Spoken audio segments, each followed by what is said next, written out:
हाँ तो क्वेश्चन हमारा ये पेंटागोन पर बेस्ड है और एक बार में 3 सवाल निपटाएंगे। क्वेश्चन ये है कि एक हमारे पास एक रेगुलर पेंटागोन है, उसके कॉर्नर पर 5 बराबर चार्ज रखे हुए हैं, Q Q Q Q Q 5 charge रखे हुए हैं, 5 नहीं, ठीक है। तो वो ये कह रहा है कि 5 equal charge each of value Q R place at the corner of regular pentagon. तो सेंटर पर इलेक्ट्रिक फील्ड क्या होगा, पहला करते हैं। तो देखो बेटा, यदि आपके पास सवाल ये होता कि ये स्क्वायर है तो सेंटर पर मैग्नेटिक फील्ड निकालो, तो आप बड़े मजे से कह देते, ये क्या कह देते बड़े मजे से कि इसका इलेक्ट्रिक फील्ड इधर होगा, इसका इधर होगा, कैंसिल हो गया, अपोजिट निकले भाई। इसका इधर होगा इलेक्ट्रिक फील्ड, इसका इधर होगा, कैंसिल हो गए। सेम इसका इधर होगा, इसका इधर होगा, सर कैंसिल हो गए, नेट इलेक्ट्रिक फील्ड 0। यदि ये रेगुलर हेक्सागोन होता या इससे पहले 1-2 सिचुएशन, यदि 2 चार्ज होते है ना, 2 चार्ज होते, सेंटर पर निकालना है, तो इसकी वजह से ये दोनों कैंसिल हो गए होते। यानी जब 2 चार्ज थे तो सेंटर पर 0, जब 4 चार्ज थे तो सेंटर पर 0, और जब 6 चार्ज यानी रेगुलर हेक्सागोन, ध्यान रखना ये रेगुलर की बात चल रही है, यदि ये रेगुलर हेक्सागोन हो तब भी सेंटर पर इलेक्ट्रिक फील्ड 0 हो जाएगा, समझ गए, क्योंकि एक का इलेक्ट्रिक फील्ड इधर तो एक का जस्ट डायगोनली मतलब अपोजिट जाएगा, एक का इधर तो एक का इधर, सेम, तो कैंसिल हो जाएंगे। तो ये बात तो समझ में आती है कि 2 चार्ज हो, इवन नंबर है ना, रेगुलरिटी हो, ऐसा अच्छा 0 नहीं हो सकता यदि उस केस में कि यदि ये पॉइंट बीच में नहीं है, तो स्क्वायर के सेंटर पर इलेक्ट्रिक फील्ड 0 होगा, ना कि यहाँ, ठीक है। ऐसे ही हेक्सागोन के सेंटर पर, तो ये बात फ्लो तो समझ में आ गई। लेकिन ये तो सर पेंटागोन है, और पेंटागोन के लिए हम सीन क्रिएट करें, ये वाला फिगर, चलो इसमें ही बताता हूँ, इसी में तो ये वाला चार्ज की इलेक्ट्रिक फील्ड इधर होगी, लाइन वही सेंट्रल फोर्स ऐसे होगी, देखो ये ऐसे, केवल इतने एरो पे ध्यान देना, वो तो मैं पीछे से फ्लो लेके आया हूँ। बी वाले चार्ज की इलेक्ट्रिक फील्ड ऐसे होगी, ऐसे होगी, सी वाले की ऐसे होगी, डी वाले की ऐसे होगी, ई वाले की ठीक है ऐसे होगी। तो यहां आप एक चीज पाओगे कि जैसे यहां पर एग्जैक्टली इक्वल एंड अपोजिट थे, एग्जैक्टली एक ही लाइन में थे ये, तो यहां ये एक ही लाइन में नहीं आ सकते, नहीं आ पाएंगे। बताइए, यदि मैं इसको ऐसे, इसको ऐसे, ऐसे और ऐसे मिलाऊं, तो बताना एक फोर्स ऐसे है, इलेक्ट्रिक फील्ड सॉरी, एक इलेक्ट्रिक फील्ड ऐसे है, एक इलेक्ट्रिक फील्ड सी की रह गई ऐसे है, डी की एक इलेक्ट्रिक फील्ड ऐसे है, और ई की इलेक्ट्रिक फील्ड ऐसे है। तो आप यहाँ पे गौर से देखना, इस फोर्स के जस्ट अपोजिट कोई नहीं है, इस वाले के जस्ट अपोजिट नहीं है, 5 फोर्स तो है लेकिन एग्जैक्टली अपोजिट नहीं है, तो फिर 0 का डिसीजन कैसे ले सकते हैं, या ठीक है ना। तो जैसे यहाँ एग्जैक्टली एक ही लाइन में इक्वल एंड अपोजिट थे, equal opposite equal opposite, equal opposite equal opposite equal opposite, तो कैंसिल हो गए। लेकिन ये तो पेंटागोन है, अब यहाँ कैसे करेंगे, तो इसको भी कर लेंगे। इसके लिए आपका वेक्टर कॉन्सेप्ट थोड़ा सा क्लियर होना चाहिए। देखिए, आप एनसीईआरटी का एग्जाम्पल उठाइए, जो वो कराया हुआ है मैंने, इन द बिगनिंग ही मिल जाएगा कि एक ट्राइंगल है, उसके भी सेंट्रॉइड पर जब हमने नेट फोर्स या नेट इलेक्ट्रिक फील्ड निकाली थी, तो ध्यान करो 0 ही आई थी, और ज़्यादा दूर नहीं। आप एनसीईआरटी का एग्जाम्पल, यहाँ से फ्लो बना रहा हूँ आपको, ये है हमारा एनसीईआरटी का 1.6 एग्जाम्पल 1.6। तो बताना, ये वाले चार्ज की इलेक्ट्रिक फील्ड इधर थी, ये वाले चार्ज की इलेक्ट्रिक फील्ड या फोर्स इधर थी, और ये वाली इधर थी। तो आपने नोटिस किया, इसमें भी तो सेम लाइन ऑफ एक्शन में नहीं आ रही, उसके बावजूद भी इन तीनों का रिजल्टेंट 0 आया था। लेकिन चलो वो तब भी आसान था, हमने क्या किया था, इन 2 का रिजल्टेंट निकाला था, इन 2 का, तो वो ऐसे आ गया था, और फिर इसका एग्जैक्टली बराबर आए थे, कैंसिल हो गया था ये।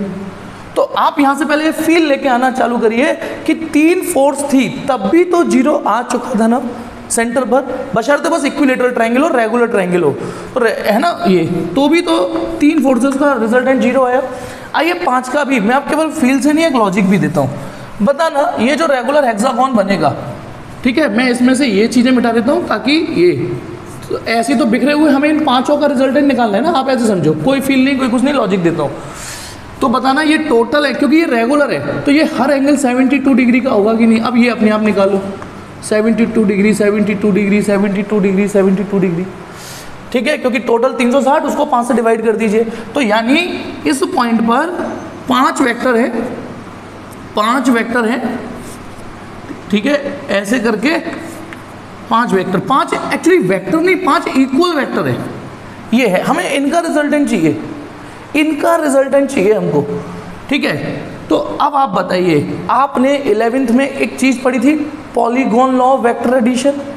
पॉलीगॉन लॉ कि बेटा एक वेक्टर ऐसे हो और एक वेक्टर ऐसे हो, सपोज करो इन दो का रिजल्टेंट निकालना है, या एक वेक्टर ऐसे हो और एक वेक्टर ऐसे हो, इन दोनों को जोड़ना है। तो पहले क्या, या तो इसको यहाँ खिसका दो या इसको यहाँ ले आओ, यानी सपोज करो ये ए वेक्टर है, ये बी वेक्टर है, इन दोनों को जोड़ना है। तो आप क्या करते थे, ए वेक्टर को एज इट इज रहने दो और बी वेक्टर को बिना मैग्नीट्यूड डायरेक्शन चेंज किए हुए इसकी टिप पर ऐड कर दो। तो जब है ना ये ऐसे मिला दीजिए जिससे कि दोनों वेक्टर सेम ऑर्डर में हो जाए, फिर resultant will be the third side, closing side, resultant will be the closing side. ये रिजल्टेंट होती थी, इसको हम बोलते थे triangle law of vector addition, कि यदि ये दो वेक्टर अलग अलग बिखरे हुए हैं तो इन दो वेक्टरों को ऐसे ऐसे मिला लीजिए, ठीक है। अच्छा, यदि एक और वेक्टर और हो, मान लो सी, ये जोड़ना हो, तो आप इसमें सी वेक्टर ऐसे ऐड कर दोगे, क्लियर है। फिर आप ए बी सी का रिजल्टेंट निकालोगे, एक और आ जाए डी और एक और आ जाए ई, सपोज करो ई। तो इस तरीके से रिजल्टेंट निकलते थे। अब ये जो 5 वेक्टर हैं, पांचों इक्वल वेक्टर हैं, पांचों के बीच का एंगल 72 डिग्री है। तो यदि मैं इसमें पॉलीगॉन लॉ वेक्टर के तरीके से जोड़ूं, पॉलीगॉन लॉ के एक को ऐसे बना दूं, फिर मान लो इसको, फिर दूसरे को इसकी टिप से, तो 72 डिग्री, देखो ये एंगल 72 डिग्री मेंटेन करते हुए बनाऊं तो पक्का एक मेरे पास पॉलीगॉन बन जाएगा, पक्का एक पॉलीगॉन बन जाएगा। अरे बन जा, पहले बना लेता हूं। अब ये बात थोड़ा सा फंडामेंटली समझना कि यदि मैं इनमें से एक वेक्टर को ऐसे लूं, एक वेक्टर को, फिर दूसरे वेक्टर को 72 डिग्री पर ही इंक्लाइन करूं, क्योंकि दो वेक्टरों के बीच का एंगल 72 डिग्री है, फिर इन दोनों के बीच में 72 डिग्री ही मेंटेन करूं, फिर ये वाला 7, फिर ये 72 डिग्री मेंटेन करूं, तो इन वेक्टरों से पक्का एक रेगुलर पेंटागन बन जाएगा। अब इसमें पॉलीगॉन लॉ वेक्टर एडिशन लगाएं, ये प्लस ये प्लस ये प्लस ये प्लस ये, तो बेटा जीरो नहीं आ रहा, ये चेक करो, जीरो ही तो आ रहा है। क्योंकि एक बात आओ, जब यहाँ इन सबको जोड़ोगे, आप इन सबको जोड़ोगे तो ये तो वहीं क्लोज लूप बन गया, खत्म हो गया। अब ये पॉलीगॉन लॉ वेक्टर एडिशन आपको आना चाहिए, ठीक है। तो यदि कोई वेक्टर आप इन सबको जोड़, अच्छा ये बताओ, कोई आदमी यूं चले और फिर यूं लौट के आ जाए, तो इन तीनों साइडों का वेक्टर सम तो जीरो हो गया ना। तो ऐसे इन पांचों का वेक्टर सम जीरो हो जाएगा। तो यानी रेगुलर पेंटागन के सेंटर पर भी नेट इलेक्ट्रिक फील्ड जीरो ही आएगा, रेगुलर पेंटागन के। तो पहला क्वेश्चन क्लियर हुआ। अब दूसरा क्वेश्चन कि यदि what will be the electric field at O, उसी ओ पर जो कि अभी जीरो है इलेक्ट्रिक फील्ड, क्या होगा if charge from one of the corner से ए इज रिमूव्ड, यदि हम इनमें से एक को रिमूव कर दें। तो यहाँ थोड़ा सा आईक्यू का क्वेश्चन है। एक बात बताइए, यदि ये 4 चार्जेस होते, इमेजिन करो Q Q Q Q Q, centre पर नेट इलेक्ट्रिक फील्ड कितना है, जीरो। लेकिन ये भी ध्यान रखना कि क्यों जीरो है, क्योंकि चारों का इलेक्ट्रिक फील्ड कैंसिल हो गए थे।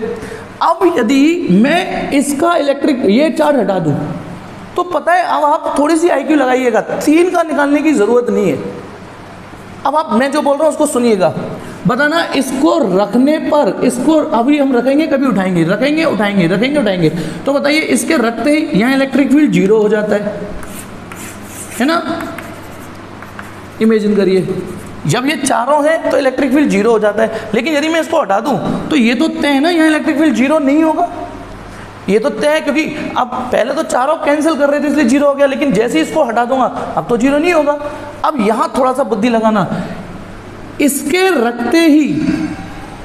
रखते ही यदि इलेक्ट्रिक फील्ड जीरो हो गया तो इसका मतलब ये हुआ, सुनिए, इस समय इस पॉइंट पर इलेक्ट्रिक फील्ड कौन कौन बना रहे होंगे, ये तीनों मिलके बना रहे होंगे और कुछ फाइनाइट वैल्यू दे रहे होंगे, पक्का ये तीनों दे रहे होंगे। लेकिन जैसे ही चौथा आया और चौथे के आते ही यदि सेंटर पर इलेक्ट्रिक फील्ड जीरो हो गया है, चौथे के आते ही, तो इसका मतलब इसके आते ही इसने तीनों के इलेक्ट्रिक फील्ड को शून्य कर दिया है। सुनो, इस समय इन तीनों का इलेक्ट्रिक फील्ड है, इन तीनों का इलेक्ट्रिक फील्ड है, और इसके आते ही इलेक्ट्रिक फील्ड जीरो हो गया। तो इसका मतलब इस अकेले का इलेक्ट्रिक फील्ड तीनों के बराबर हो गया, एक अकेला तीनों पर भारी, भारी तो नहीं, बराबर है यहाँ। तो बताइए यदि इसके आते ही यहाँ इलेक्ट्रिक फील्ड जीरो हो रहा है, अब इसके आते ही, अच्छा केवल इसका पर्सनल इलेक्ट्रिक फील्ड क्या होगा, अच्छा केवल यदि ये अकेला चार्ज होता, तो सेंटर पर इलेक्ट्रिक फील्ड सिर्फ इधर होता, अकेला चार्ज इधर होता, इधर ई ये वाला इलेक्ट्रिक फील्ड होता है अकेले का, तो पक्का इन तीनों का इलेक्ट्रिक फील्ड इधर ही तो होगा, तभी तो ये चारों का मिलके जीरो आ पा रहा है। नहीं समझे, समझना दोबारा से, यदि ये अकेला होता तो इलेक्ट्रिक फील्ड इधर होता, ये केवल तीनों हैं तो इलेक्ट्रिक फील्ड भगवान जाने किधर है, ये नहीं पता। लेकिन आप बुद्धि लगाइए कि जैसे ही इन तीनों का इलेक्ट्रिक फील्ड जो हमें नहीं पता, जैसे ही मैं चौथा चार्ज रखता हूं और उस चौथे चार्ज के आते ही सेंटर पर नेट इलेक्ट्रिक फील्ड जीरो हो रहा है, तो इसका मतलब इस फिगर को जैसे ही यहाँ डाल रहा हूँ, इस फिगर को, क्योंकि जैसे ही चौथा चार्ज आएगा ये फिगर आएगा, तो इसकी इलेक्ट्रिक फील्ड तो हमें पता है, इसकी तो हमें पता है ये रही, तो इन तीनों की पक्का इधर ही रही होगी, ये इन तीनों की रही होगी, तभी तो नेट कैंसिल हो गया होगा। यानी इन तीनों ने मिलके इलेक्ट्रिक फील्ड इधर बनाया होगा, इन तीनों का। ठीक है, अब इस फिगर को इस पे सुपर इम्पोज कर दीजिए, इस फिगर को इस पे, तो ये फिगर बन जाएगा, इसको इस पे सुपर इम्पोज कर दीजिए, ये फिगर बन जाएगा कि नहीं। ठीक है, तो इसका मतलब ये तीनों की इलेक्ट्रिक फील्ड, ये इसकी इलेक्ट्रिक फील्ड, ये देखो ये तीनों की इलेक्ट्रिक फील्ड, ये अकेले इसकी इलेक्ट्रिक फील्ड, तभी तो जीरो आ रहा है। तो कभी कभी हम ये ट्रिक अपना लेते हैं। तो अब आप बताइए सवाल, यदि इसमें से मैं ये वाला चार्ज रिमूव कर दूं, इसको रिमूव कर दूं, तो इन तीनों का इलेक्ट्रिक फील्ड आप बुद्धि लगाइए कि यार उसका तो इधर था, तो इसका मतलब इन तीनों का इधर रहा होगा, उस अकेले के इक्वल एंड अपोजिट। तो सेम ईयर बताना, इस ए का इलेक्ट्रिक फील्ड इंडिविजुअली इधर था, इस ए का इलेक्ट्रिक फील्ड इधर है, तो ठीक है, और सेंटर पर नेट इलेक्ट्रिक फील्ड कितना है, जीरो। अब मैं इन सबको हटा देता हूँ, सेंटर पर देखो ए का अकेले का इलेक्ट्रिक फील्ड इधर है, और ये डिस्टेंस यदि आप आर मान लेते हैं, ठीक है, इसने हालांकि आर दी नहीं है, कोई नहीं, आर फिगर क्वेश्चन में हम मान लेते हैं आर दी हुई है, ये आपको कॉन्सेप्ट समझ में आ जाएगा। ये तो पता ना, इसका इलेक्ट्रिक फील्ड इधर होगा और ये पॉइंट ओ है, इसकी वजह से ये, अब इसको यदि हटा दूं, फिर से एक बार और बोलने दो मुझे, इस अकेले का इलेक्ट्रिक फील्ड इधर है और सेंटर पर नेट फील्ड कितना है, पांचों का जीरो, तो 1 2 3 4 इन चारों का रिजल्टेंट इधर आ रहा होगा कि नहीं, इन चारों का इलेक्ट्रिक फील्ड इधर होगा, इसका इधर है, तभी तो जीरो हो गया। तो अब आप बताइए, जैसे ही मैं इसको हटा दूंगा तो ये वाला इलेक्ट्रिक फील्ड हट जाएगा, सिर्फ ये रह जाएगा। तो अब बताइए, तो दूसरा question, what will be the electric field at O if charge from one of the corners A is removed. तो अलोंग ओ ए आ रहा है, ओ ए, अलोंग ओ ए, ये वाला आंसर आ रहा है, अलोंग ओ ए Q/4πε0 r² अलोंग ओ ए।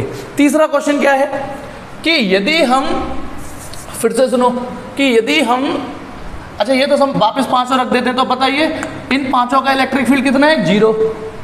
ए का ये रहा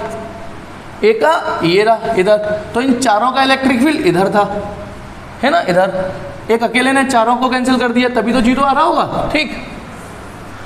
और अब कोई कह रहा है यदि ए की जगह हम -q रख दें, तो पता है ए की जगह -q रख देंगे तो जो ए का इलेक्ट्रिक फील्ड जो इधर आ रहा था, वो ए का इलेक्ट्रिक फील्ड अब इधर ऐड हो जाएगा, इधर हो जाएगा, क्योंकि अब वो नेगेटिव हो गया, नेगेटिव की इलेक्ट्रिक फील्ड भी इधर। तो अब ये दोनों फील्ड, ये दोनों एरो, अब ये किसका एरो था, ये इन चारों का इलेक्ट्रिक फील्ड था, चारों का, और इसका भी इधर हो गया, तो ये दोनों जुड़ जाएंगे, 2kq/r², 2kq और अलोंग ओ ए, ये वाला आंसर। ये समझिएगा, कोशिश करिएगा, नहीं समझ में आया तो कमेंट करिएगा।